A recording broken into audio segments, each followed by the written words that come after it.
ఈరోజు నీ పిచ్చి ఏంటి? నీ పిచ్చి ఏంటి? చాలా మందికి ఒక్కొక్క పిచ్చి ఉంటుంది, ఒక్కొక్కడికి ఒక్కొక్క పిచ్చి.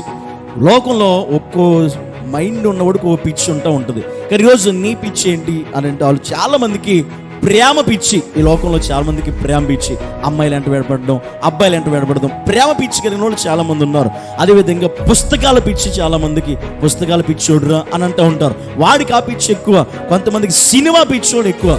సినిమాలంటే పిచ్చి కొంతమందికి, అంత మాత్రం కొంతమందికి సీరియల్ అంటే పిచ్చి ఎక్కువ. ఆ పిచ్చితోనే చచ్చిపోతారు వాళ్ళు, ఆ పిచ్చితోనే బతుకుతూ ఉంటారు. చాలా ఈ పిచ్చిలో చాలా మంది ఉన్నారు ఈ లోకంలో. వీళ్ళందరినీ పిచ్చోళ్ళు అంటారు బైబిల్ ప్రకారం. ఇలాంటి పిచ్చితో ప్యాకెట్ పిచ్చిగాళ్ళు ఉన్నారు, త్రాగుబోతు పిచ్చిగాళ్ళు ఉన్నారు, సిగరెట్ పిచ్చిగాళ్ళు ఉన్నారు. ఒక్కోడికి ఒక పిచ్చి ఉంది. కానీ వాస్తవం ఈరోజు క్రైస్తవుడికి నీ పిచ్చి ఏంటి అని అడిగితే చెప్పగలగాలి, నా యేసయ్య అంటే నాకు పిచ్చి అని. హల్లెలూయా.